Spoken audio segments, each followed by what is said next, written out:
di dalamnya bukan keburukan, kotoran, maka buka. Tidak hari ini, besok, lusa, suatu saat nanti.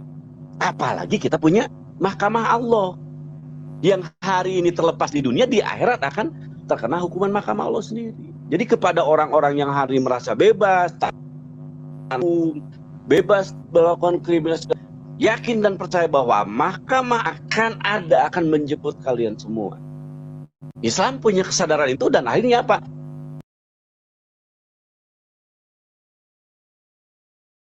Kembali ke diri, menjaga diri, memperbaiki diri, hablu minallah hablu minallah, dijaga sedemikian rupa, dan inilah nilai daripada yang bisa kita jual. Islam tidak ada kepura-puraan. Islam tanpa tendensi. Islam agama yang sangat-sangat masuk akal dan oleh akal sehat. Amin. Demikian Pak Farhan, mungkin ada yang mau masuk Masya Allah, Pak Masya Allah. Pak Farhan, ya. Oke, saya selalu antum, tetap kalau jaga ya, Kang Prof semuanya. Dilanjut. Saya izin di bawah. Terima kasih Pak Budang. Waalaikumsalam warahmatullahi wabarakatuh. Silakan Bang John. Ini pendapatnya. Saya naikkan Bang Rudi Yohanes dulu. Sudah lama gak ketemu Bang Rudi. Ada Bang Rudi Yohanes. Silakan. Bang John, silakan. Ya, makasih waktunya. Ya, saya rangkum aja ya. Saya bicara dengan kerendahan Kristen itu sebenarnya yang penting itu adalah kualitasnya gitu. Kalau kuantitas itu nggak penting sebenarnya. Karena kan di dalam kekristenan itu bagaimana kita tuh belajar tentang apa yang diajarkan oleh Tuhan Yesus gitu ketika di dunia gitu. Banyak hal gitu, ajaran kasih gitu ya. Bagaimana cara tentang berdoa gitu ya. Bagaimana kita dalam mengasihi sesama gitu. Hal-hal yang baik begitu. Seperti yang dibilang di Mazmur itu ya, Mazmur 139 itu kan dikatakan kenalah pikiran aku, lihat apakah jalanku serong dan tentulah aku di jalan yang kekal. Jadi itulah yang diajarkan oleh Yesus gitu.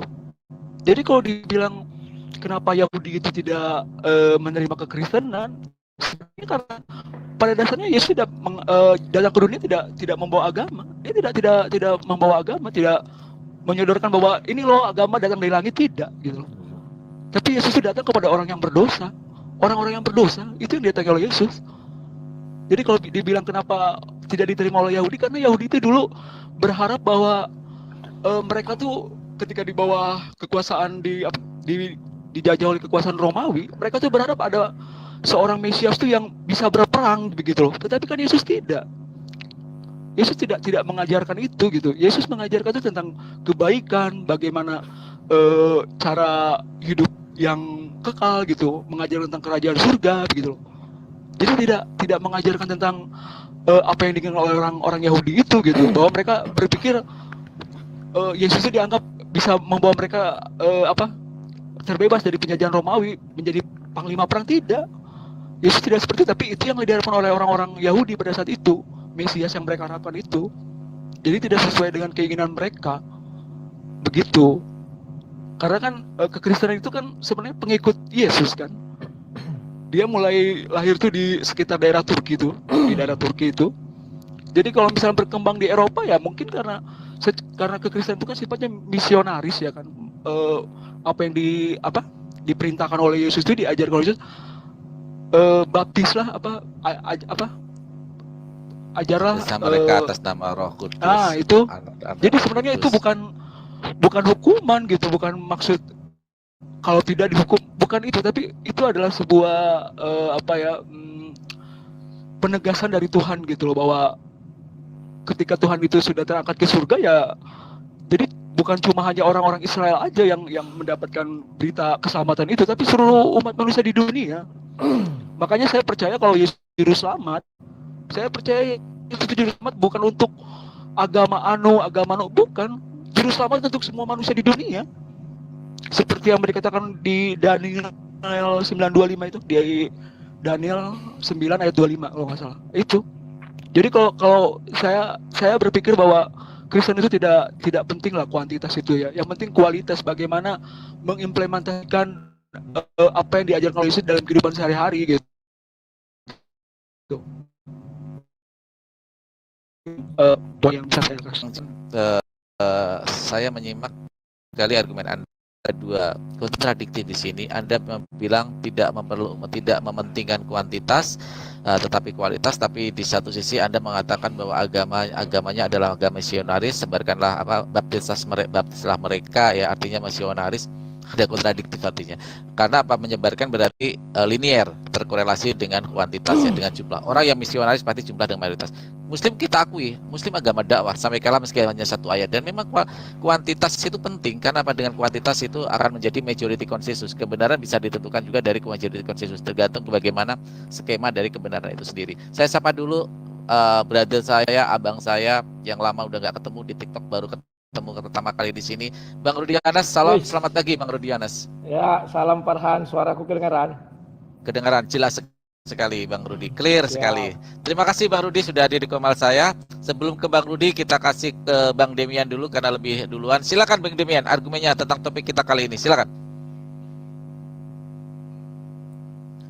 Bang Demian, dibuka dulu mic-nya. Sorry bro, jaringan saya merah. Saya merah. Tapi jelas, masih jelas. Silakan.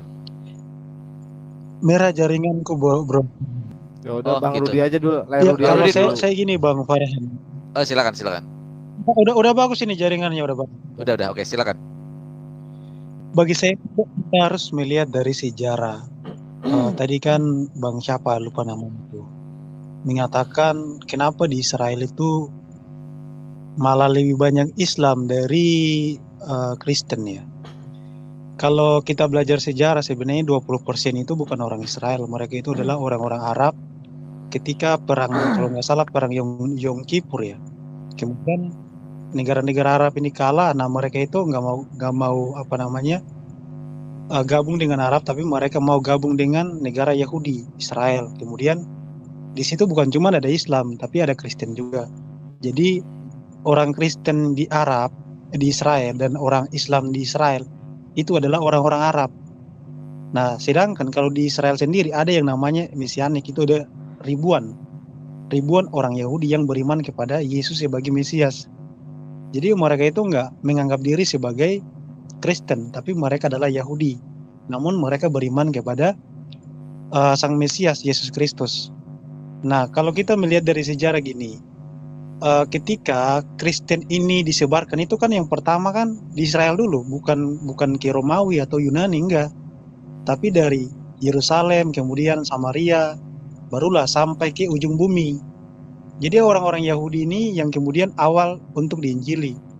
Nah, kalau kita baca kitab Kisah Para Rasul, bagaimana orang Yahudi itu banyak yang beriman kepada Yesus, orang Yahudi dan juga non-Yahudi. Jadi jemaat mula-mula itu ada ribuan ketika zaman para rasul. Namun kalau kita baca sejarah, tahun 70 itu kan orang Yahudi kan mereka melawan Romawi, kerajaan Romawi, yang kemudian Jenderal Titus menghancurkan bait Allah dan membuang orang-orang Yahudi ke seluruh dunia.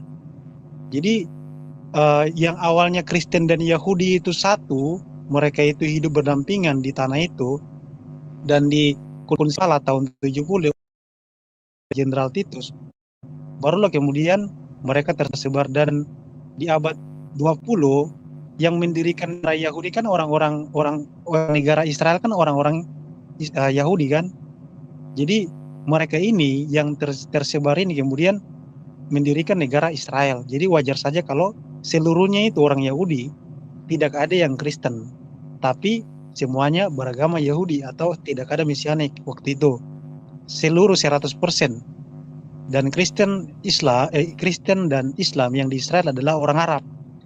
Tapi kalau misalkan kita mau jujur ya, jika orang Israel itu mereka tidak dibuang dan orang Israel itu mereka masih tetap di tanahnya dari zaman dulu sampai sekarang, saya bisa pastikan mungkin saja orang Yahudi dan Kristen itu 50-50%. Tapi karena tersebar dan hancurnya kerajaan Israel yang dihancurkan oleh Romawi, barulah kemudian kembalinya orang-orang Yahudi dari seluruh dunia ke tanah perjanjian, dan wajar jika 100% adalah Yahudi, nggak ada Kristen dan Mesianik gitu. Kalau menurut saya seperti itu, karena saya lihatnya dari sisi sejarah, Bang. Kalau Oke. dari sisi agama, menurut Yesaya 53 kan dikatakan bahwa orang-orang Yahudi ini mereka akan menyangkal Mesiasnya kan. Kita sekalian sesat seperti domba. Kita masing-masing mengambil jalan kita sendiri kan. Jadi dari sisi agama bahwa memang Nabi Yesaya tahun 700 sebelum Masehi sudah mengatakan orang-orang Yahudi akan menyangkal Mesiasnya. Kalau dari sisi agama gitu, Bang. Oke, terima kasih Bang Demian. Saya sedikit host sedikit mengatakan saya tidak setuju kalau sejarah itu pakai kata seandainya, karena semua sudah terjadi Bang Demian. Seandainya itu adalah sebuah argumentasi paling lemah dalam diskusi ilmiah seperti ini. Jadi jangan menggunakan kata seandainya karena itu akan melemahkan argumentasi Anda.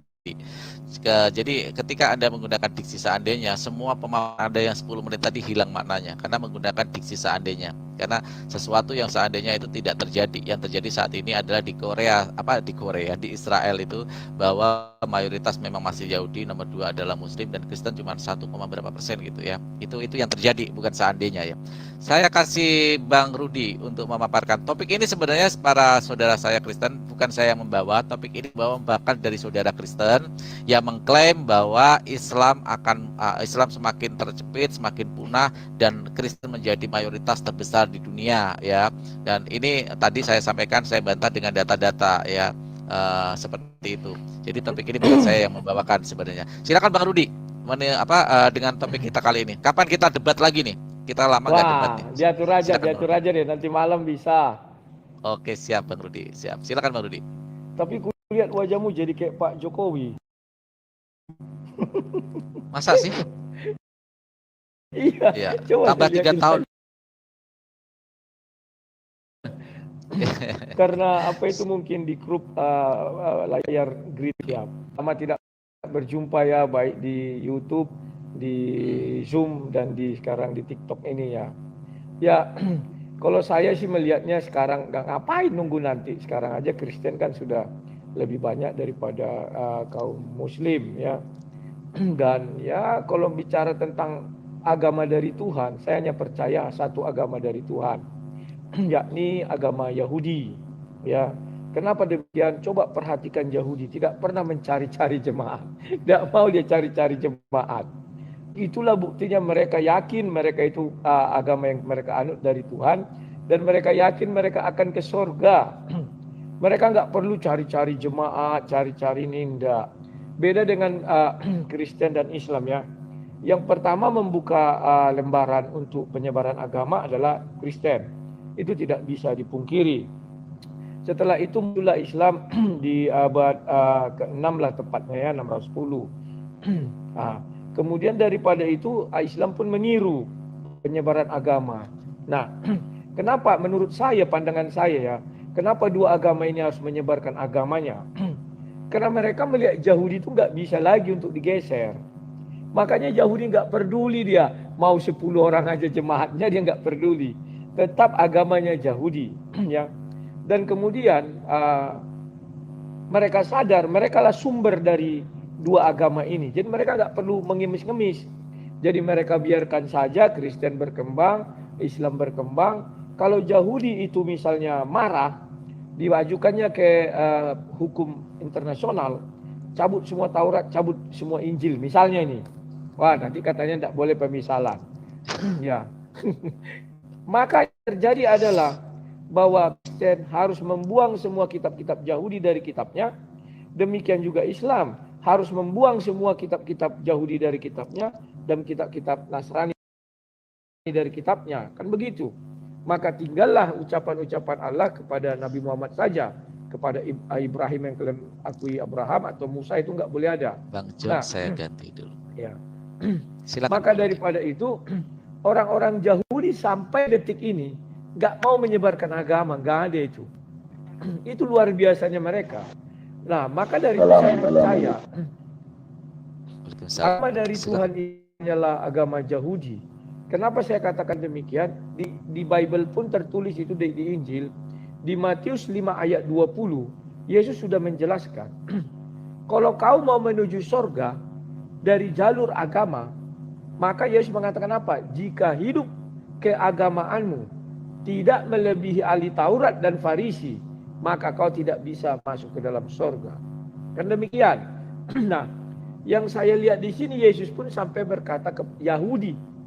Demikian juga di Al-Qur'an. Ya. Al-Qur'an itu datang 610. Yang dahulunya tidak ada kata Islam. Di dalam Al-Qur'an mulailah muncul kata Islam.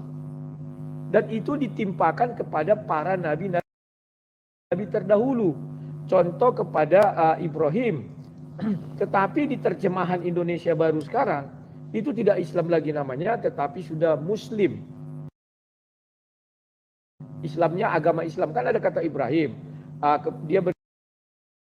Dia dipesan kepada anak-anaknya bahwa hendaklah kalian wafat di dalam agama Islam. Sekarang dia diganti Muslim. Terjemahan Indonesia aja ya. Nah, pemberian cap Islam terdahulu ini sangat membagongkan. Kenapa sangat membagongkan? Saya pernah diskusi sama Rifa sama Palen ya mengenai apakah Tuhan Islam sama dengan Tuhan Yahudi.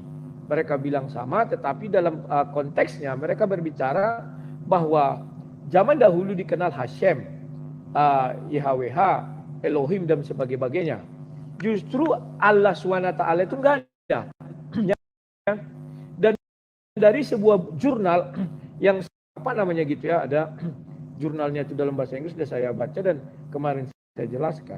Dikatakan bahwa Allah itu lahir tahun 70 ya. 500 tahun sebelum Nabi Muhammad lahir. Dia mengatakan kalimat itu dibuat oleh Arab Syria. Kristen Arab Syria. Mereka menyebut dengan kata Allah, ya. Dan di dalam bahasa itu dia katakan mungkin kalimat Allah ini bersumber dari apa gitu adalah bahasa Ibrani, ya. Ibrani menjadi dia Allah.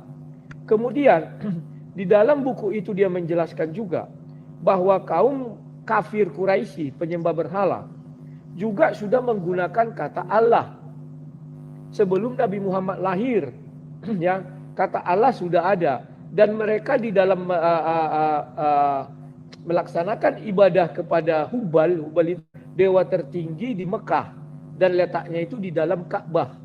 Mereka mengelilingi Ka'bah sambil berseru labaik Allahumma labaik itu sekarang dipakai, ya kan? Nah, di dalam buku itu juga saya baca lagi bahwa ya Muhammad kan tidak waktu itu agamanya apa?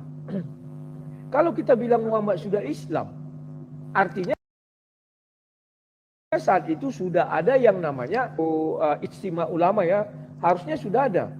Dan Nabi Muhammad bersyahadat atas nama siapa? Kalau Islam itu sudah ada. Tentu atas nama Nabi sebelumnya, yakni Nabi Isa.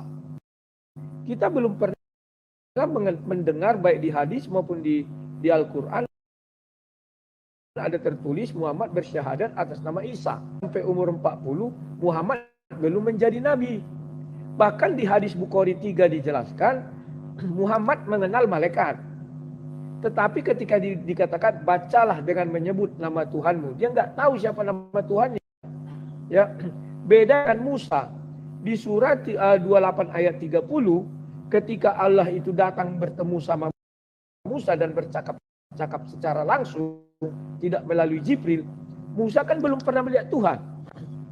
Musa belum, ketika dari sebatang pohon itu keluar ucapan, akulah Allah, pemilik semesta alam, pencipta ya. Musa menjawab, ya Allah katanya. Dia nggak ragu di situ. Kenapa dia nggak ragu? Karena dia mengenal Tuhannya. Dia tahu. Tetapi di situ sudah diterjemahkan ucapan Musa ke dalam bahasa Arab. Karena fakta sejarah, bahkan ahli itu mengatakan tidak ada satupun yang merujuk Allah SWT itu ada di zaman Musa. Nggak ada itu. Ya. Musa tidak mengenal Allah SWT.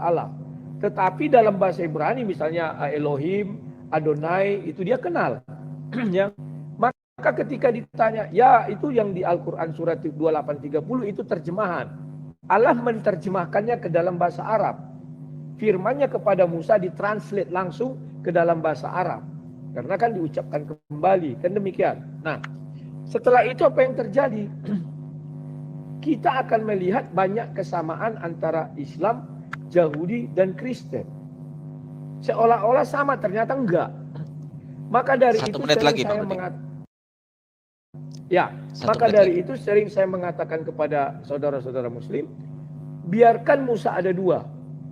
Kalau kami memang mengakui Musa yang di Bible kami adalah Musa yang ada di orang Yahudi, sehingga kami tidak membuang lima kitab Musa itu dari Alkitab, enggak, tapi dimasukkan. Dan Tuhan kami tidak ada berkata kitab Musa yang 5 itu sudah diubah-ubah, tidak diedit, terpegang tangan manusia. Kalau Tuhan kami mengucapkan itu, maka kami tidak bisa lagi memegang kitab itu. Orang dia diedit, sudah najis, tidak bisa lagi. Tapi faktanya kami langsung mengambil 5 itu tanpa tedeng aling, mengakui bahwa keselamatan datang dari bangsa Israel.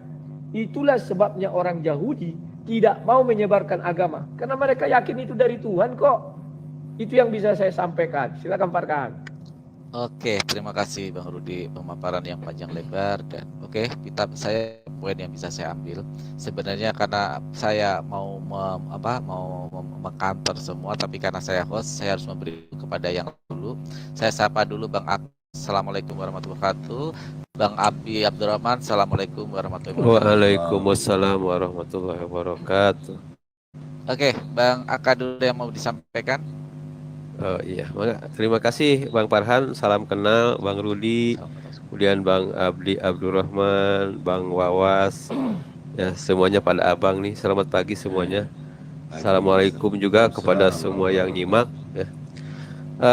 Bang Farhan, bahwa kami mendapatkan hadis ya, yang mungkin ini nubuatan dari bahwa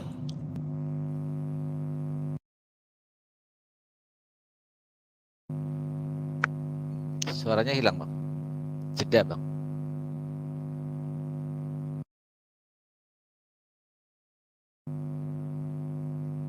Bang, terjadi. ya Oke, ada lanjut. cek ya. Oke. Begini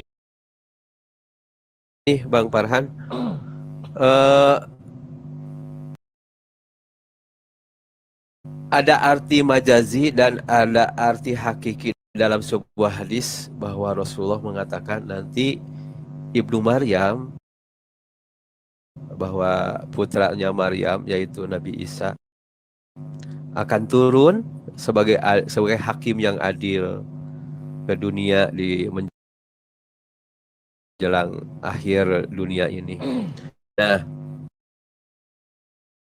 ketika turun itu dia akan membunuh babi zah atau pajak, seperti itu. Nah, namanya arti hakiki, apakah sebenarnya beliau turun itu kemudian membunuh babi, mematahkan salib. Dan yang saya tanggapi hari ini adalah para mu'alaf, gitu ya. Para mu'alaf yang tadinya dia menuhankan Yesus, syariat Nabi Muhammad, kemudian dia mematahkan salib, artinya meninggalkan salib, gitu. Kemudian membunuh babi, yang artinya kemarin dia doyan makan babi, sekarang justru mengharamkan babi. Nah, kemudian yang ketiga, menghilangkan jizyah, yang mungkin ya sebelumnya mereka itu kan nah seperti itu. Itu mungkin yang saya tanggapi dari hadis itu, kebesarannya adalah, atau kebenarannya adalah secara majazi, atau arti yang bisa diartikan dengan kiasan itu seperti itu ya. Jadi menambahnya populasi atau kuantitas ya, atau kuantitas umat Islam hari ini itu dikarenakan banyaknya yang mu'alaf gitu diantaranya, dan ditambah dengan turunan-turunannya itu. Itu mungkin Bang Farhan dari saya, mohon maaf. Oke, terima kasih. Ya. sama sih pemikiran hadis itu saya juga manai ya, manai di samping literat bisa bermakna metafor, sama majazi tadi Bang Aka. Saya terima kasih Bang Aka sudut pandangnya, perspektifnya. Langsung kepada Ustadz Abi Farhan, yang baru bisa hadir. Ya, sedikit lagi Farhan? oke, saya kasih 1 menit. Menit dong. Oke, Kalau cukup langsung. menit, silakan. Ada yang terlupa dari saya. Dari tadi kalian menjelaskan mengenai turunnya Nabi Isa nanti sebagai hakim. Saya geli mendengarnya. Kenapa geli? Kalau kalian perhatikan Sahih Bukhari 6080, nggak ada guna hakim. Kenapa? Nanti Nabi Muhammad memindahkan orang dari neraka ke surga tanpa pengadilan. Jadi nggak ada gunanya hakim di situ bagi orang Islam. Hakim hanya berlaku bagi orang non-Islam di dalam ajaran Islam itu sendiri sesuai hadis Bukhari 6080. Kemudian nanti Nabi Isa turun mematahkan salib. Kenapa harus Isa yang mematahkan salib?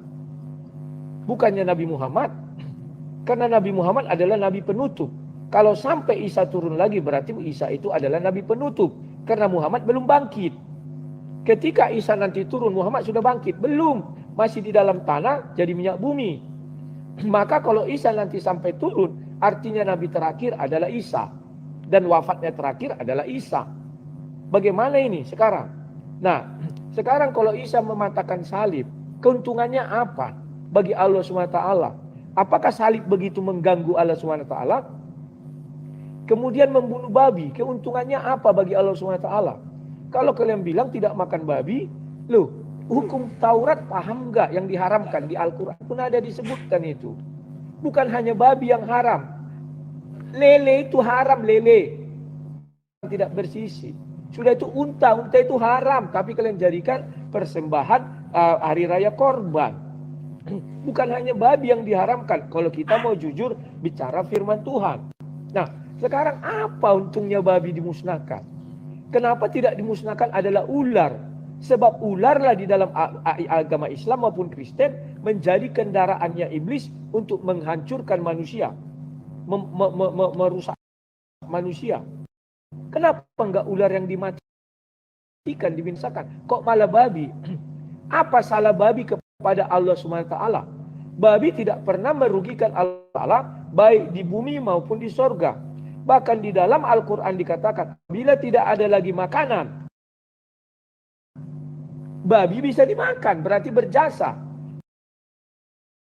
Sama dengan orang naik haji disuntik meningitis, itu dari babi. Berjasa dia membuat orang kafir, berangkat dia ke Mekah, sehingga amanlah orang melaksanakan ibadah haji. Yang ketiga, pajak. Sedikit lagi pajak, terakhir. Sebentar, pajak aja. Pajak katanya menghilangkan perpuluhan. Loh, kalian kan punya 2,5%. Apa itu dihilangkan juga? Diturunkan lagi jadi 0%. Nah, itulah yang terima kasih. Enggak dong, harus nyimak dong Bang. Masa langsung pergi sih habis narasi. Mau ditanggapi dulu. Iya, berarti ditanggapi dulu lagi ya. Baru nyimak. Ya, nanti nyimak jadwal sama Bang Rudi kita diskusi, kita cari topik ya. Nanti kita atur waktu. Kita lama rindu diskusi. Berat ini, rindu berat, jangan sebentar rindu berat ini. Siap. Tanggapi dulu. Sebentar, tanggapi dulu sebentar. Bang Aka, saya kasih waktu 2 menit untuk menanggapi pernyataan. Terima kasih.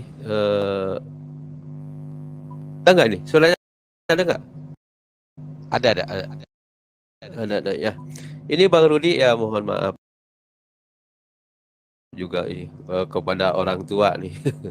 Ya begini, dikatakan sebagai nubuatan, artinya kebenaran ucapan beliau itu benar-benar terjadi hari ini, sehingga iman kami ini bertambah kuat. Oh, benar ucapan, bukan apa gunanya. Saya ini hanya sekedar menguatkan iman kepada Rasulullah sebagai utusan Allah yang tanggapannya. Silakan aja. Tapi argumentasi Bang Rudi dan tanggapannya tentang topik ini, silakan. Assalamualaikum. Terus jadi saya menanggapinya dari belakang ke depan ya, karena saya ikuti dari tadi, karena supaya kita on the track dari bahan kita atau diskusi kita yang awal ya, mengomentari yang belakang dulu supaya nanti kita menuju ke yang awal kan polemik tambahan. Tapi pertama jawab dari belakang. Pertama sebenarnya makna daripada hakim yang adil itu saya sepakat banget sama Bang Rudi. Jadi benar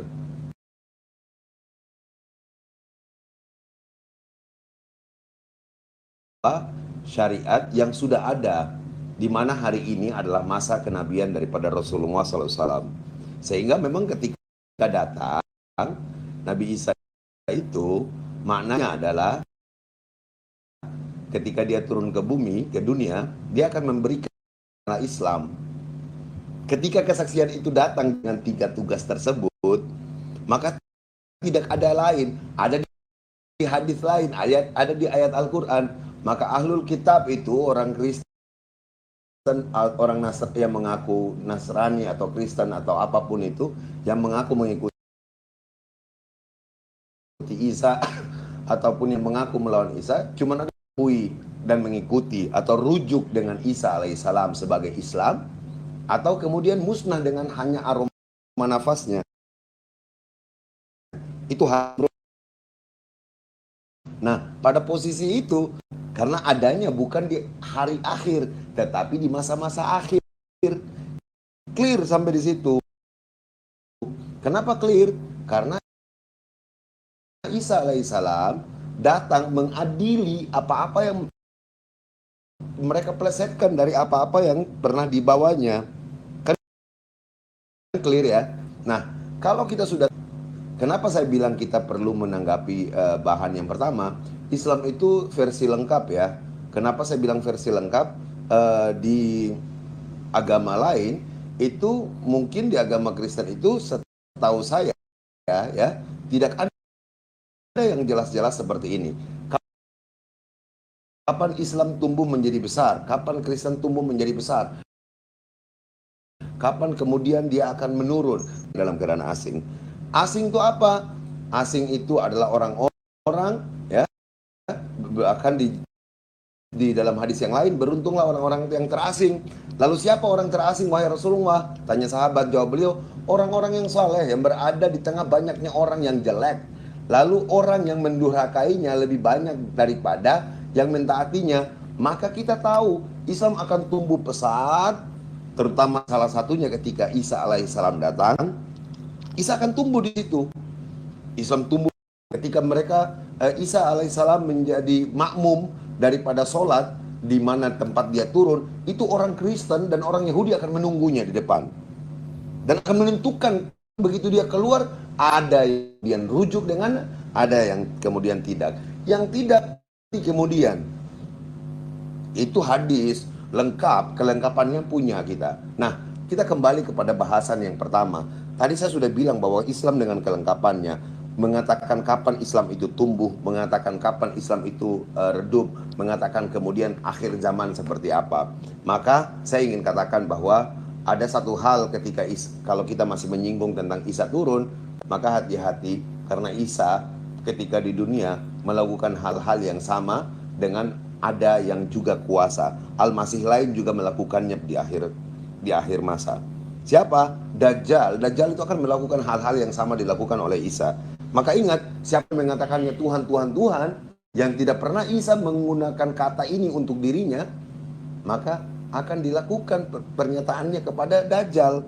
Dan itulah membuat plesetan terhadap agama yang pernah Isa bawa. Nah, kembali kepada data-data tentang bagaimana tumbuhnya Islam, kita perlu ingat bahwa Zoroaster itu pernah menjadi agama yang sangat besar 3.500 tahun yang lalu. Ya. Tapi saya punya narasi hanya satu untuk menjawab ini. Lalu kenapa tiba-tiba Zoroaster itu besar, karena apa? Karena pada saat itu dikuasai dan dimiliki oleh penguasaan Kisra, penguasaan kerajaan-kerajaan Persia yang sangat besar, dan itu membuat tumbuh.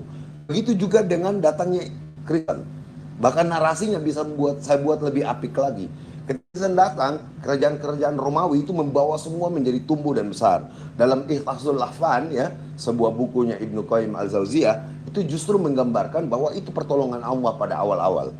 Tetapi kemudian itu menjadi rontok. Kenapa? Karena memang lalu kemudian mereka kembali menjadi sesuatu yang seperti buih. Kemudian hari ini kalau kita lihat Islam, ketika Islam datang juga benar, hanya akhlak yang kemudian membuat orang menjadi ikut Islam. Kenapa? Karena melihat orang Islam menjadi dengan akhlak yang baik dan lain sebagainya. Pada saat itu kualitas hampir kita bilang mulai dijaga orang. Kualitas makin baik dalam keislamannya, sampai kemudian kualitasnya menurun. Itu Islam digambarkan seluruhnya. Kalau Anda baca dalam Al-Arnaud, ya, dalam banyak hadis, ya, itu dia menjelaskan secara runutannya, dan kemudian Anda bisa dengan sangat jelas. Sekali lagi saya bilang begini, ini hal yang paling ujung yang mungkin saya akan bicarakan, bahwa di Zoroaster itu mendapat manfaat turut-turut. Lalu titik balik bagi kekristenan datang ketika diadopsi oleh Kekaisaran Romawi. Di Barat itu sekuler. Dukungan seperti ini tidak mungkin kita akan lihat dengan sangat jelas di Islam. Kenapa? Di Islam tumbuhnya merata. Islam kerajaannya pada saat itu adalah Rasulullah SAW yang sebenarnya diimpi-impikan oleh seorang Isa alaihissalam, oleh pengikutnya, ingin mengatakan bahwa Isa sebagai raja. Sayangnya itu gugur lulu lantah oleh orang Yahudi, gitu kan. Nah, tadi narasi pertamanya Bung Rudi itu keren banget, bahwa Yahudi itu dia tidak mencari-cari. Tapi ingat, dia juga bilang begini, kami itu hanya sesungguhnya akan hidup di dalam neraka cuma 5-11 hari. Nah, bayangkan bagaimana kekacauannya. Sedangkan Al-Quran mengatakan bahwa mereka akan kekal di neraka. Siapa? Orang-orang ahli kitab yang kemudian membangkang terhadap ajaran-ajaran yang sesungguhnya, yang kemudian merubah itu, ya kan? Nah, satu hal yang paling ujung begini, kalau kita melihat perkembangan Islam hari ini, perkembangan Kristen hari ini yang tersendat-sendat, itu tidak menjadi sesuatu ukuran buat saya sebagai seorang Muslim berbangga-bangga hati, tidak. Tetapi yang saya ingin katakan bahwa pawangnya, bosnya Kristen itu akan datang sebagai apa? Sebagai orang yang mengikuti ajaran Rasulullah SAW. Itu pamornya. Nah, ketika itu terjadi, harapan-harapan yang kita punya satu, salah pandang antara Isa alaihissalam yang akan membunuh Dajjal, yang melakukan hal-hal sama yang pernah dilakukan Isa alaihissalam, membangkitkan manusia. Isa tidak pernah bilang dirinya Tuhan, tetapi Dajjal mengatakan diri Tuhan. Maka disitulah terpecahnya agama ini. Sampaikan bahwa perkembangan agama Islam dan perkembangan agama-agama lain ada di dalam catatan-catatan Islam, dan itu dalam bentuk hadis yang kemudian tidak akan membuat kita bingung. Kita tidak harus mencari mana-mana, tapi kalau Anda mau baca, Anda bisa buka di BBC. Tapi kata poin yang paling terakhir adalah para dewa telah mati. Para dewa telah mati, ini dewa itu mati semua. Oke? Dan orang juga tahu Isa alaihissalam cuma berapa tahun di dunia. Kemudian tidak ada. Tapi Islam dari sejak awal mengatakan bahwa Tuhannya satu, wujud, tidak pernah kemana-mana. Satu saja. Tidak pernah terus digambarkan harus jadi begini, harus jadi begitu. Tidak pernah. Nah, dari konstruksi ini saya pikir teman-teman perlu paham bahwa Isa ada masa tidak adanya di dunia. Dewa-dewa sudah hilang. Dewa-dewa udah tua. Ketika tua terus kemudian mati. Mungkin itu narasi saya yang paling akhir. Jangan bingung kalau saya bilang dewa-dewa tua dan mati. Terima kasih. Oke. Terima kasih Bang Ustadz Abdul Rahman. Saya akan bantah karena belum menyentuh bantahan kepada Bang Rudi. Saya bantah dulu, yaitu tentang kata Allah Subhanahu wa taala. Kata Allah Subhanahu wa taala itu semenjak ada Nabi Adam alaihissalam dalam bakas penciptaan. Kenapa? Kita logikakan. Di dalam Quran surat Al-Baqarah ayat 31 ya sampai 33, ketika Allah Subhanahu wa taala memberi pengajaran kepada Nabi Adam tentang nama-nama, pengajaran tentang sebuah nama-nama. Kalau kita ya punya anak kecil, Jadi pasti akan disebutkan dulu. Jadi ada Yud Fafe dan ada kata Allah. Kita masuk ke dalam ranah akademis. Bagaimana kita mempelajarinya? Yang pertama adalah bagaimana ketika di dalam Al-Qur'anul Karim, betul, itu adalah pengulangan yang Subhanahu wa ta'ala di dalam Quran surat Toha ayat 14. Innani anallaha la ilaha illa ana. Tidak ada Tuhan, tidak ada Allah selain aku, ya. Nah, di sini kita narasikan apakah Musa itu utusan Allah Subhanahu wa taala? Utusan Allah Subhanahu wa taala. Itu menggambarkan kalau kita pakai perspektif Al-Qur'an Karim, karena Bang Raudi tadi memakai perspektif Al-Qur'anul Karim, maka kata Allah itu adalah yang benar. Kenapa saya menggunakan kata Allah itu adalah yang benar? Yang pertama, Yahudi tidak berani secara Tuhannya. Islam menyebut nama Tuhannya dengan gagah berani. Orang yang menyebut nama dengan gagah berani dengan mengatakan di dalam Quran surat Toha 14, di dalam Quran surat Toha 14 jelas dikatakan itu Allah, ya. Di dalam Quran Allahu la ilaha illa huwal hayyul qayyum. Tidak ada Tuhan Allah sembah aku, Allah Tuhan pencipta alam semesta. Di ayat selanjutnya apa? Di kalimat selanjutnya. Jadi ketika penyebutan ini sebagai sebuah klaim dari Tuhan yang benar, maka disitulah bisa kita rujukan kepada sebuah definisi kebenaran. Ingat, kebenaran ada dua, korespondensi theory of truth dan koherensi theory of truth. Konsistensi antara kebenaran yang sebelumnya dan kebenaran secara kedepannya. Itu jadi tersambung koherensi theory of truth dan korespondensi theory of truth. Di dalam Al-Qur'anul Karim tidak ada keraguan Allah menyebut namanya, Allah memperkenalkan namanya kepada sebab. Apakah sebelumnya ada ulama-ulama? Sangat lucu. Ulama itu warasatul anbiya, penerus para nabi. Artinya harus ada nabinya dulu, baru ada ulama. Nggak logis.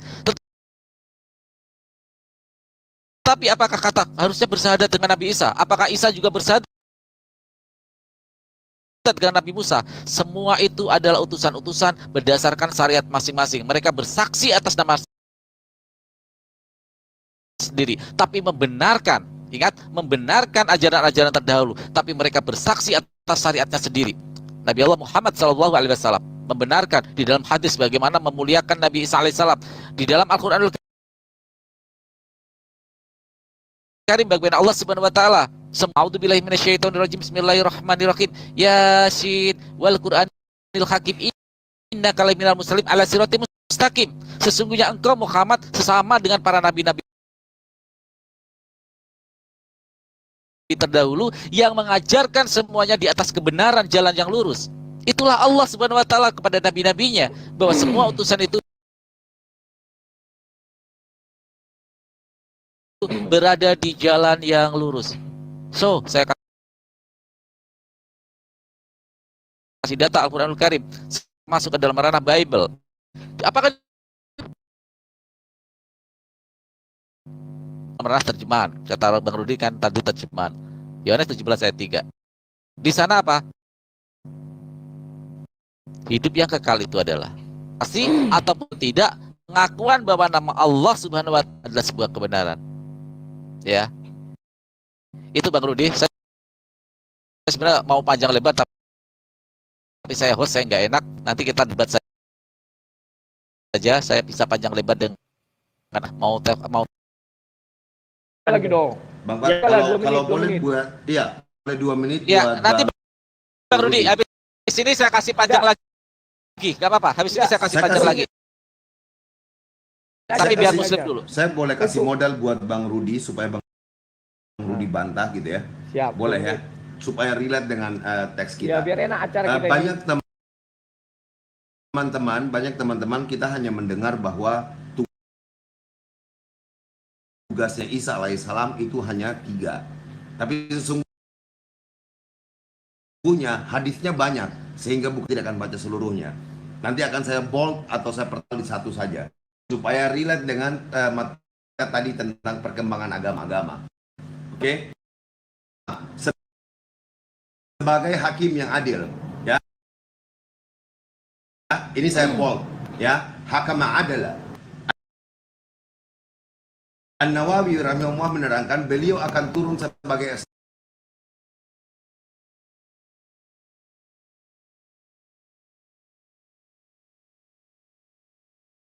seorang hakim yang berhukum dengan syariat ini, bukan turun sebagai nabi yang membawa risalah umat ini. Artinya syara muslim, ya, ada di dalam syara muslim. Oke, yang kedua poinnya adalah menghancurkan salib. Kita lewatkan karena teman-teman sudah mengerti. Membunuh babi, teman-teman sudah mengerti. Menghapus dia, teman sudah mengerti. Yang keempat, mungkin pada dengar, mengajak orang untuk masuk Islam atau memerangi manusia demi membela Islam. Hadisnya seperti ini saya akan baca. Tidak ada seorang pasti akan turun. Jika kamu melihatnya, kenalilah ciri-cirinya. Ini modal buat Bang Rudi. Beliau adalah seorang laki-laki yang berperawakan sedang, berkulit kemerahan, mengenakan 2 helai pakaian berwarna agak kuning, dan kepalanya rambut yang seakan meneteskan air padahal tidak. Lalu dilanjutkan, kemudian dia akan memerangi manusia hingga mereka masuk Islam, menghancurkan salib, membunuh babi, menghapuskan jizyah. Pada masanya Allah akan menghancurkan seluruh agama selain Islam. Dia akan membunuh Al-Masih Ad-Dajjal, lalu tinggal di bumi selama 40 tahun. Setelah itu beliau wafat dan disolati oleh kaum muslimin. Hadis Ahmad dan Ibnu Hibban. Nah, poin ini akan sangat relate dengan poin pertama daripada bahasan teman-teman semua tadi. Oke, itu saja. Oke, terima kasih. Kita kasih kesempatan Bang Rudi 2 menit dulu, baru ke Bang Madia sebentar. Silakan Bang Rudi. Oke, terima kasih ya.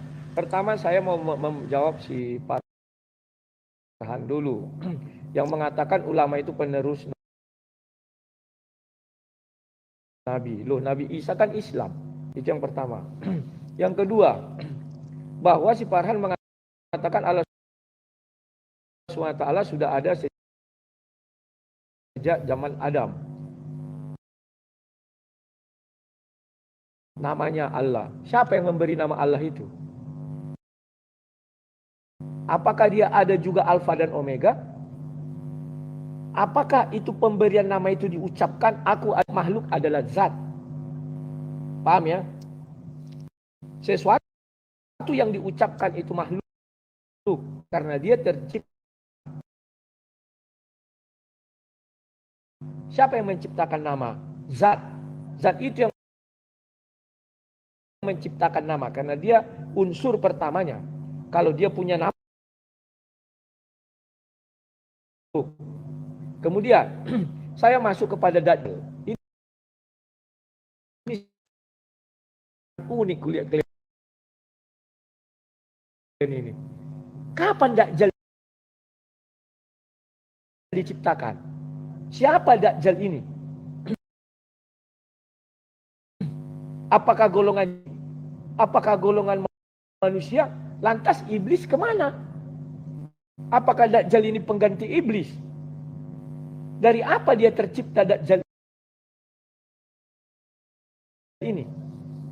Dan sudah saya, apakah Dajjal ini adalah ciptaan Nabi Muhammad? Karena ada di dalam hadis. Karena Allah SWT tidak ada berfirman di dalam Al-Quran, matanya satu, yang katanya kalau Ustadz siapa namanya ya, Baikuni atau siapa itu bilang itu adalah Yudas yang ya. Wah, Ustadz apa gitu lupa aku ya. Nah, Al-Quran sudah menciptakan beberapa makhluk, yaitu malaikat, jin. Ayat 40 Allah SWT jelas menurunkan 4 agama. 4 agama ini diwakili dengan rumah ibadahnya masing-masing. Di dalam ayat itu dikatakan yang pertama itu adalah sinagog, gereja untuk Kristen. Yang keempat masjid untuk Islam. Di dalam ayat itu Allah tidak membeda-beda semuanya. Bahkan ayat penguatnya, silakan kalian baca bahwa Allah SWT menurunkan Taurat untuk Yahudi yang rumah ibadah Nasrani, yang rumah ibadahnya adalah biara. Jadi Allah sudah menurunkan itu semua. Jangan kalian kira agama yang diturunkan Allah SWT hanya Islam. Islam ada setelah Nabi Muhammad ada. Bagaimana kisahnya? Sehingga Adam dikatakan bertemu dengan Allah dan Allah dibuka kitab Tauratnya Yahudi. Ejaan Allah itu enggak ada. Apalagi dalam teolog Arab. Allah di dalam, ini satu farhat ilmu bagimu, Allah di dalam bahasa Latin berbeda dengan Allah di dalam bahasa Arab. Kenapa orang Indonesia menggunakan bahasa Latin? Karena unsur serapan. Kalau orang Indonesia menggunakan Allah dalam bahasa Arab, itu nggak boleh. Kenapa nggak tulisan Arab itu? Nah, kalau kamu baca kitab sucinya Yahudi yang jelas-jelas tertulis dengan bahasa Ibrani, maka tidak akan kalian lihat tulisan Allah seperti yang sekarang itu gini-gini. Gak ada itu Farhan. Yang ada adalah asumsi orang Islam karena membaca Al-Quran 16:10 diturunkan. Wajar Allah mengatakan Adam pun mengenal Allah. Tetapi faktanya bukalah kitab-kitab Ibrani. Potong leherku ini kalau ada tulisan Arab itu di situ. Allah. Aja 30 detik kalimat untuk Skakmat dan Rudi. Kalau menggunakan narasi itu maka Anda tidak layak menggunakan kata Anda menggunakan kata Latin, harusnya Anda menggunakan kata Theos. Jadi tolong LAI dengarkan kata Bang Rudi, rubahlah kalimat Allah itu dengan Theos ya. Kalau kita menggunakan logika parameter. Tadi mau menjelaskan, setelah itu Bang Muklis nanti Uktilona Anam. Bang Rudi nanti malam kita diskusi nantasi yang lain. Silakan Bang Madia. Ya, terima kasih Harus ya. Salam jumpa, kenal kembali ya Bang debater lama kita nggak jumpa. Halo Madia, apa kabar? Baik Madia. Oke, baik. Silakan. Oke, Madia tanggapin dulu. Di sinilah keistimewaan Islam ya, fleksibel ya. Artinya pernah mengakui posisi-posisi ajaran agama sebelumnya, di mana di Al-Quran dijelaskan di Al-Baqarah ayat 62. Orang Yahudi, Nasrani, Sabi'in, siapapun yang beriman pada kitabnya pada saat itu, posisinya mereka juga akan dijamin masuk surga. Itu posisi start awal. Nah, itu artinya orang Yahudi, Nasrani, orang yang patuh tunduk berserah diri kepada Sang Pencipta, maka secara hakikatnya namanya Yahudi, Nasrani itu cuma nama, hakikatnya itu Islam. Seperti itu gambarannya, saudara Pak. Ya, sang debater ya, seperti itu gambarannya. Jadi poinnya mereka tetap beriman masuk surga. Yang salah apa? Yang salah sepenisa yang menyembah nabinya. Nabi Isa-nya yang disembah, Yesusnya yang disembah. Tapi kalau pada saat itu menyembah benar-benar tauhid, Esa-nya murni, maka sesuai dengan Al-Baqarah ayat 62. Kemudian makanan yang haram tadi Bang Rudi juga menyampaikan dengan syariat hukum Islam tentang makanan. Nah, sedangkan ajaran Bang Rudi mengadopsi ajaran Yahudi 11-12 katanya. Tapi posisi Islam itu diimplementasikan di Al-Quran. Mengapa umat Islam? Jadi orang kan mengharamkan unta nih, itu karena posisinya diharamkan karena hukuman. Itu dalam Quran surah Al-An'am ayat 146. Jadi makanan-makanan yang di orang Yahudi itu karena hukuman, baru ya. Sedangkan dalam Islam tidak berdiri di sana, tetapi punya hukum tersendiri, hukum Islam namanya. Jadi tidak ada hukuman, tidak ada hubungan. Justru yang dipertanyakan ajaran Bang Rudi ini yang ngaku 11-12 dengan ajaran Yahudi, mengapa dibatalkan? Yang masuk ke mulut semua dimakan, gitu loh. Yang masuk ke mulut semua dimakan, tidak ada halal, tidak ada haram. Nah ini. Itu poin yang kedua ya. Kemudian tentang hadis, karena tentang akhir zaman ini selalu berbeda Bang Rudi. Hadis ini tentang penghakiman pada masa di neraka surga, tentang artinya sudah di akhirat. Jadi nggak nyambung kalau digambarkan pada saat di dunia akhir zaman. Jadi hadis ini juga nggak nyambung posisinya yang digambarkan Pak Rudi tadi ya. Kemudian posisi nama-nama Tuhan ya. Nama-nama Tuhan juga kita kan berbeda-beda nih di ajaran Yahudi, ajaran Isa ya, ajaran Islam. Kemudian ajaran Islam itu mengikuti Hanif ya, ajaran Ibrahim. Nah, kalau Islam itu tidak tunduk ke Yahudi, Pak Rudi.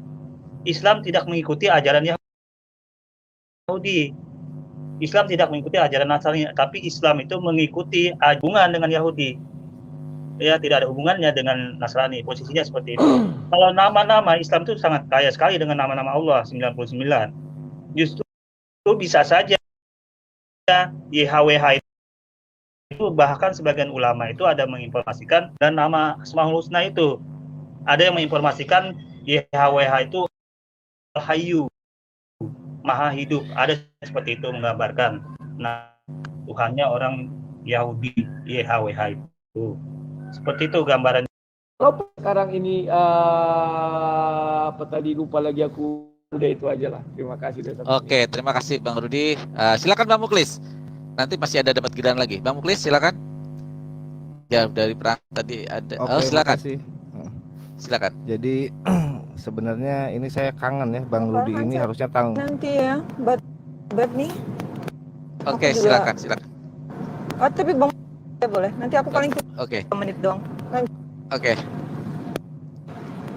Silakan Bang Muklis. Mbak. Oke, silakan. Rudi ini lama menghilangnya, akhirnya banyak mualaf harus tanggung jawab ini. Ini bukan domba yang hilang tapi gembala yang hilang nih. Jadi dombanya banyak mualaf nih. Masih Gembalanya hilang. Belum masuk TikTok, baru sekarang masuk TikTok. Nah, begini ya, terkait dengan agama, nama Tuhan, terus nabi dan rasul. Nah, kita kan harus melegitimasi dulu atau menelusuri dulu ya. Sebenarnya yang pertama kali memperkenalkan tentang ajaran ketuhanan itu siapa sih? Kita semua bersepakat tentulah para nabi dan rasul ya.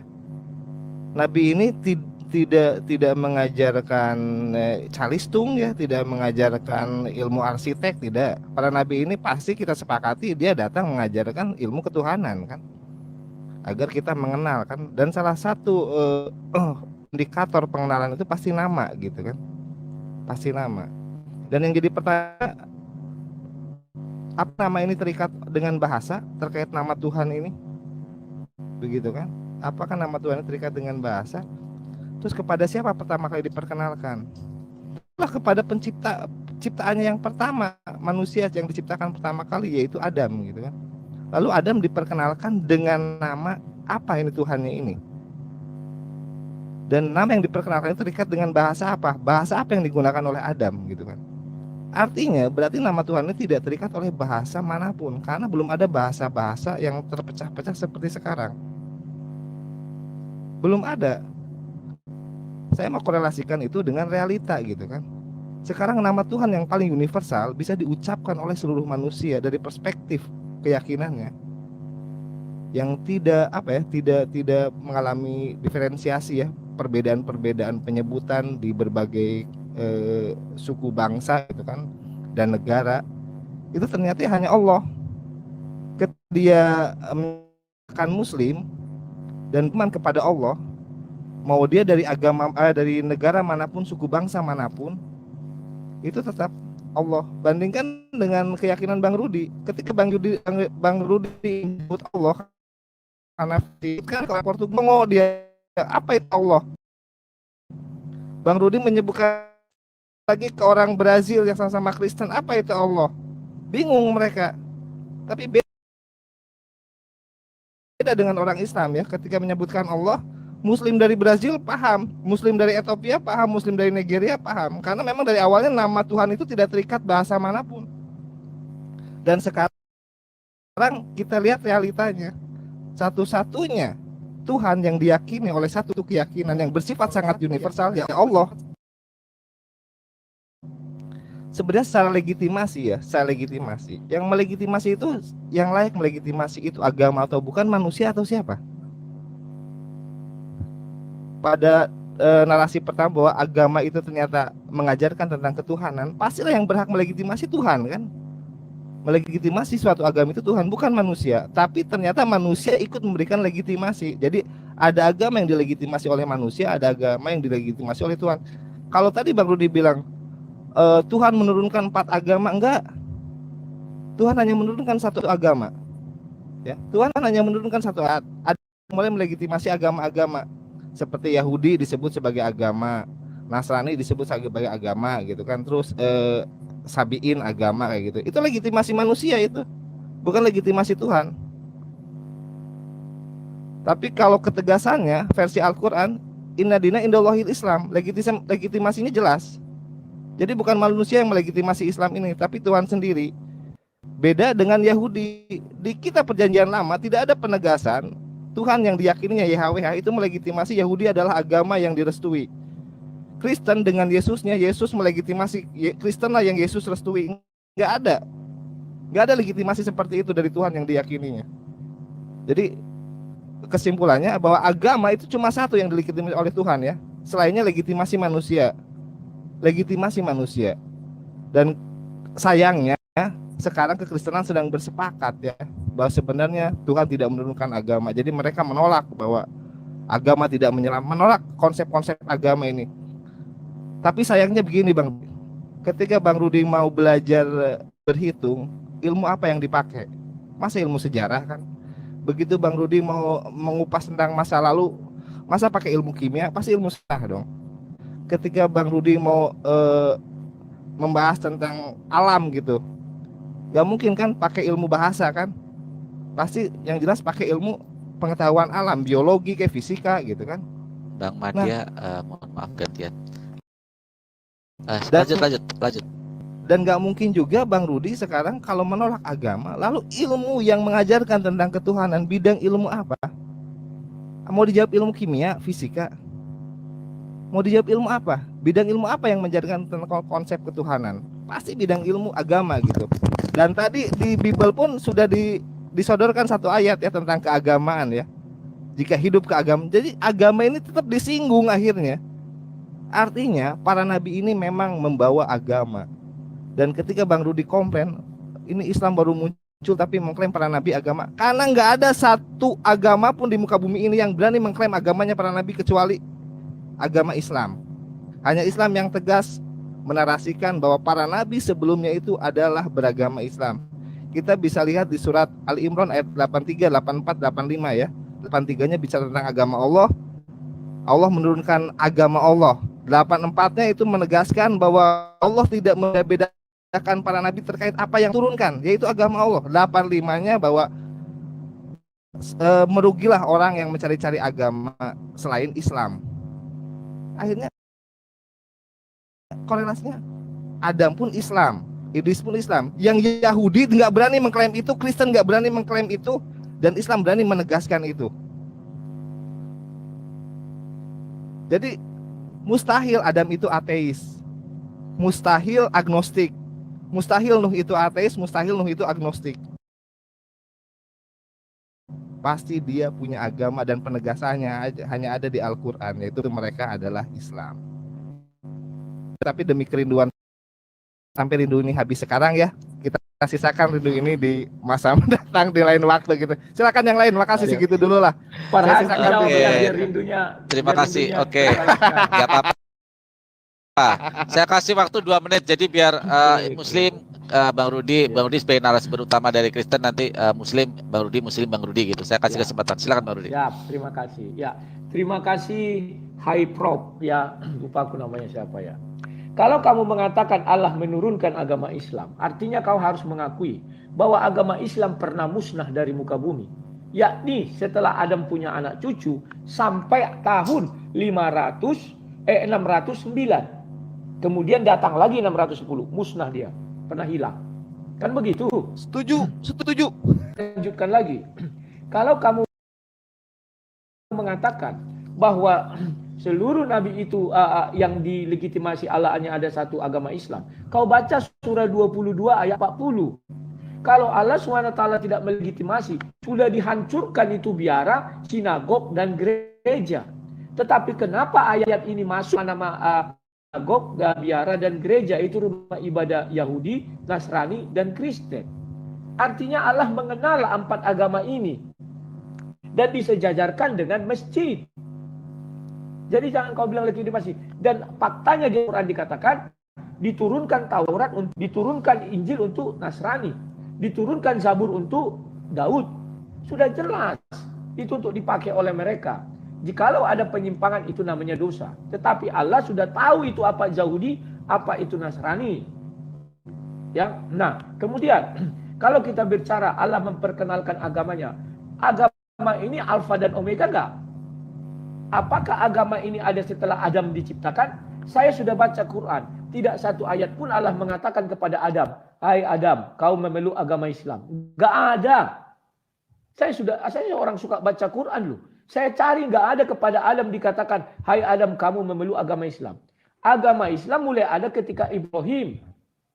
Tetapi itu terjemahan lama. Terjemahan baru sudah diganti dalam bahasa Indonesia jadi Muslim. Demikian juga pengikut Nabi Isa sudah diganti menjadi Muslim. Ya, kami pembela agama Allah katanya, dan mereka Muslim berserah diri. Silakan buka lah, ya. Kalau nggak salah aku surah 2 ayat 32 itu Ibrahim ketika menyampaikan 132 kepada anak cucunya agar mereka wafat dalam agama Islam terjemahan lama. Terjemahan sekarang Muslim dibuat di situ ya. Nah, kemudian kalau kamu mengatakan bahwa orang Kristen ini tidak dikenal begini, memang betul harus kami akui. Kristen itu kan pilihan manusia. Kalau Tuhan menurunkan agama, artinya yang pertama beragama itu adalah Tuhan itu sendiri. Karena dia pemilih agama itu. Artinya agama itu adalah alfa dan omega dengan nama tadi.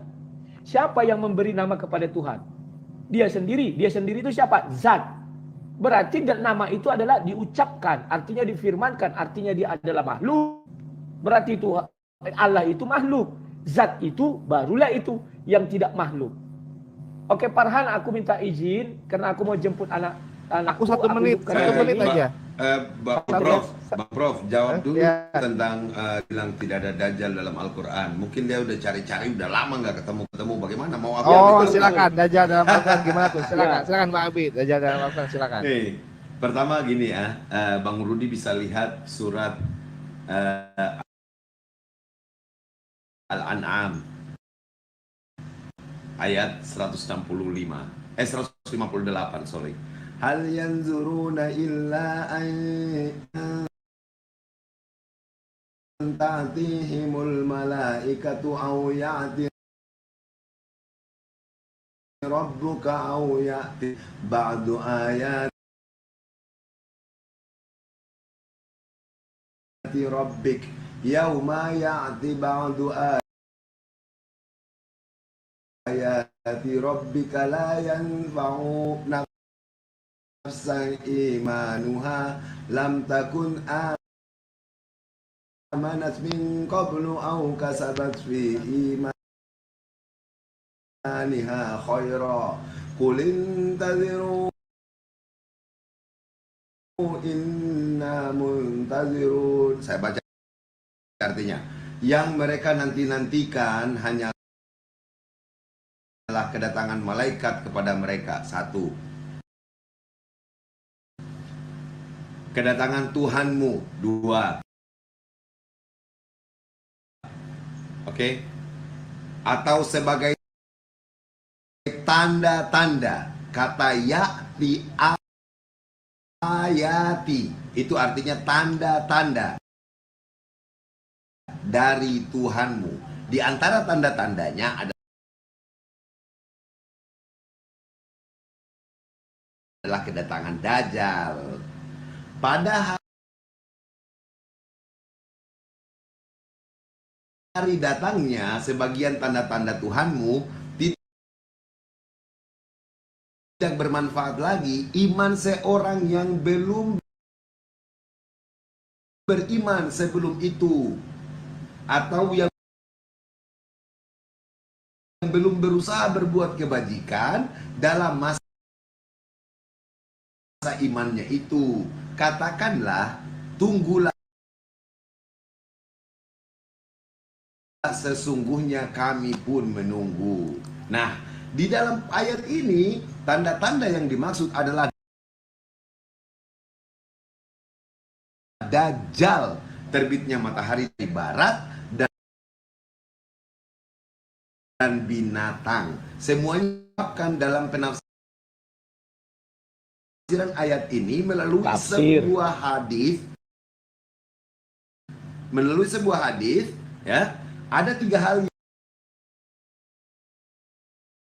yang jika keluar maka tidak berguna lagi iman seseorang yang belum beriman sebelum itu atau belum berusaha berbuat kebaikan dengan imannya itu. Terbitnya matahari dari barat, Dajjal, dan binatang bumi. Oke?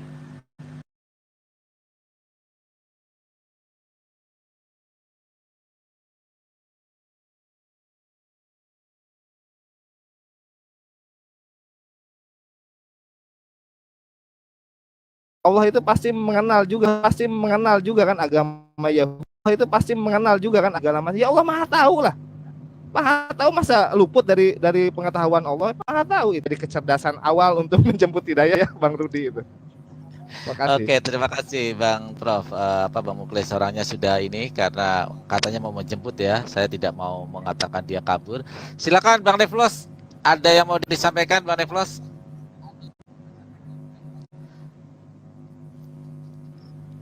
Bang Satria, silakan. Ya, Assalamualaikum, Mualim. Apa Bang Farhan? Waalaikumsalam warahmatullahi wabarakatuh. Masya Allah. Itu kita nanti takutnya entah salah. Apa mungkin kita takutnya ada kesalahpahaman mungkin barangkali ya. Coba Abang buka lagi sudah ada tafsir. lagi. Sorry, 30 menit, datang lagi. 30 detik Tafsir. bisa. 30 detik Farhan. Aku mau nyetir. Yes. Ya sebentar setelah Sebentar ini. Coba baru mohon dibuka lagi. Setelah ini sebentar. Tadi soalnya Saya tahu 30 detiknya bermuara kemana. Sepertinya ini bermuara kepada surah Al-An'am ayat 158 tadi. Makanya tafsir. Coba terjemahan, karena soalnya ada ayati bi rabbik.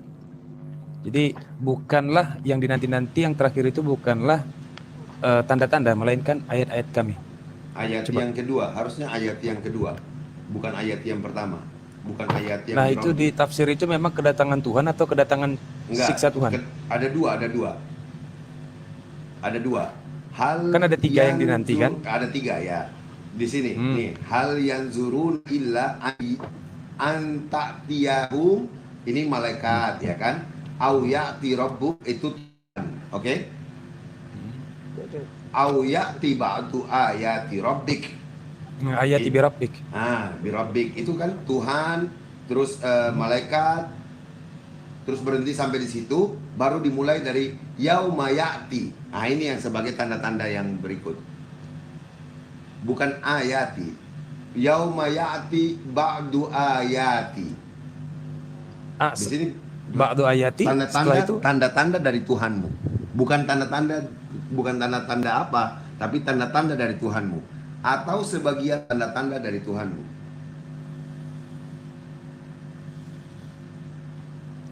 enggak ayat Oke, bi silakan. rabbik itu apa artinya mualim berarti? Ayat yang tanda-tanda itu tadi tuh. Tanda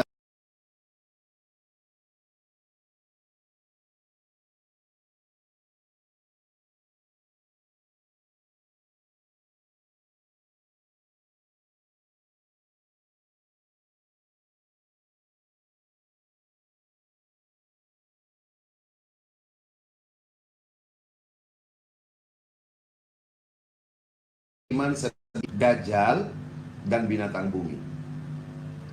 Dabbah. Iya, dan Oke, dabbah itu tadi apa? Orang mau ditambahkan lagi?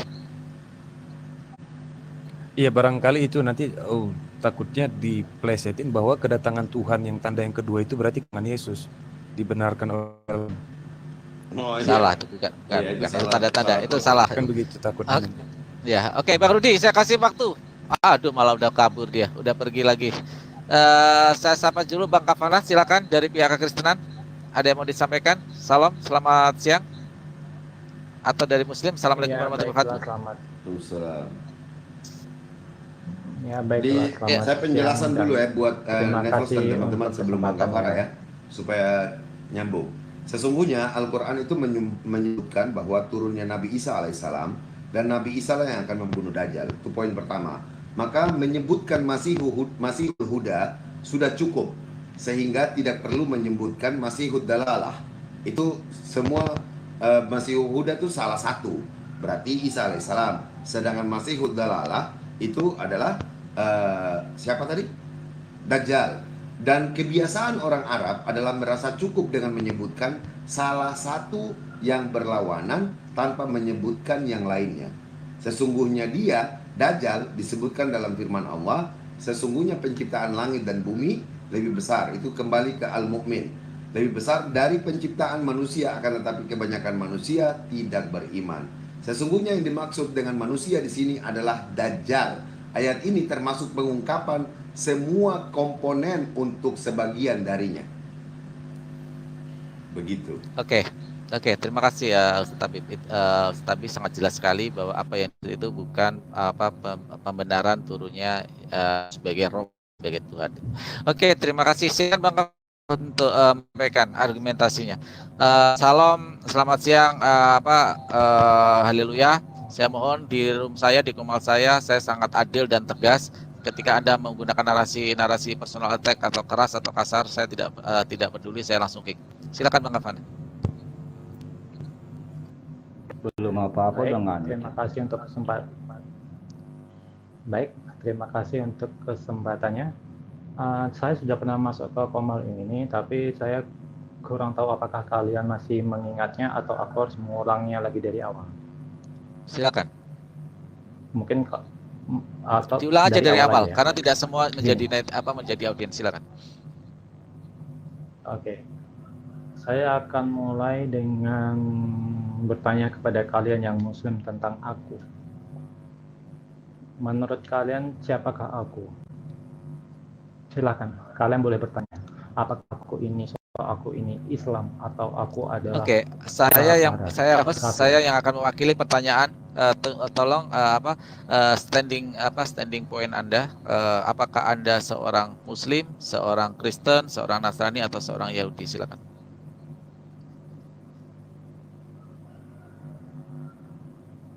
Untuk sementara saya Kristen. Untuk sementara Kristen. Berarti masih dalam proses pencarian. Bukan, artinya, masih in journey. Oke. Ya, saya menganggap in journey ya, masih in journey. Oke, Kristen ya. Oke, tentang tanggapan topik kita kali ini, karena mungkin tadi sudah melebar tentang bagaimana eksistensi Tuhan. Saya akan membawa ke dalam sebuah topik yang lebih lebih ke penetrasi tentang syariat-syariat ajaran saja tentang Tuhan itu sendiri. Apa makna Tuhan bagi kehidupan Anda? Bagaimana Anda melegitimasi kebenaran Tuhan itu secara logika Anda? Silakan. Kebenaran adalah hukum yang utama adalah Tuhan Bapakku yang Echad. Itulah kebenaran. Tuhan Bapa yang Echad. Apakah Tuhan Anda Bapa atau Yesus itu sendiri? Bapa. Bapa. Yesus tidak Tuhan ya? Tidak.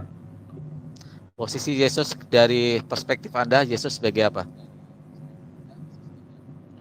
Yesus adalah anak manusia yang diutus oleh Bapakku. Oke, Yesus adalah utusan dari Bapa. Thank you. Itu adalah standing position dia dalam diskusi ini. Silakan untuk dielaborasi. Siapa yang mau memaparkan dulu? Silakan. Ada Bang Kavana di sini. Ada yang mau memaparkan dulu? Silakan. Bang Neflos, Prof, karena tadi ada. Prof atau Neflos ya. Ya. Karena menarik nih. Silakan. Ya enggak. Saya paling cuman mau mengoreksi satu biota atau mungkin makhluk ya yang tidak jelas identitasnya. Jangan terbiasa untuk mencolong-colong foto istri orang, kan gitu. Jadi diri sendiri saja, pakai foto sendiri, pakai foto pribadi. Siapapun yang merasa mencuri foto istri orang sebagian wajahnya gitu, misalnya mata gitu, itu kan tindakan yang memalukan sebenarnya. Itu aja mungkin mau dikritik ya. Oke, terima kasih. Lanjut. Memang kadang-kadang ada hal yang biota laut, biota ini memang kadang-kadang akalnya itu kadang-kadang nggak ditaruh di kepala, tapi mungkin di lutut. Oke, ada yang mau ini tentang, saya tertarik dengan Bang Kavara ya Bang. Ketika Anda memposisikan Yesus sebagai utusan, artinya ini kalau kita masuk ke dalam komparasi ajaran, maka itu ada di dalam Islam. Bagaimana memposisikan Isa atau Yesus alaihissalam ini sebagai utusan, dan kami sangat menghormati dan sangat memuliakan. Maka sesungguhnya ketika kami memposisikan Yesus itu bukan kami melecehkan. Banyak orang yang salah paham ketika kami memposisikan Yesus sebagai utusan. Karena justru di situ adalah sebagai sebuah penghormatan dan kemuliaan yang luar biasa. Saya kasih sebagai contoh. Dari semua definisi dari Ma'ruf Amin, dia adalah seorang wakil presiden. Ketika wakil presiden ini kita panggil sebagai, "Hei Bapak Presiden," dia marah atau dia akan senang? Pasti akan marah, karena itu sebagai bentuk ledekan, dan itu yang dialami oleh Yesus itu sendiri, yang memang tidak ada secara klarifikasi data, justifikasi ayat-ayat firman dari Bapa itu sendiri. Saya yakin dari firman dari Bapa, karena apa yang dikatakan Yesus, semua firman yang telah kau berikan telah kusampaikan, apa yang keluar dari mulutku sesungguhnya bukan dari diriku sendiri, melainkan dari Bapa itu sendiri. Saya sangat tertarik sekali dengan Bang Kavana. Silakan, ada yang mau disampaikan lagi, Bang Prof, Bang Abi, atau haleluya. Silakan, Bang Muklis dulu, silakan. Begini. Waalaikumsalam warahmatullahi wabarakatuh, Bang Zia, Ustaz ya. Silakan. Saya justru ingin melemparkan pertanyaan begini, ketika dia meyakini bahwa Tuhannya adalah Allah Bapa dan Yesus itu hanya utusan, tentu saya menangkap bahwa sebagai utusan Yesuslah yang memberikan pengajaran ya, sesuai dengan keterangan-keterangan dari Bible gitu kan. Nah pertanyaannya kan begini, Anda seorang, sementara ini Kristen ya, apakah itu dia? Apakah Yesus memang melegitimasi Kristen itu untuk untuk menjadi wadah mengimani Allah Bapa dan Yesus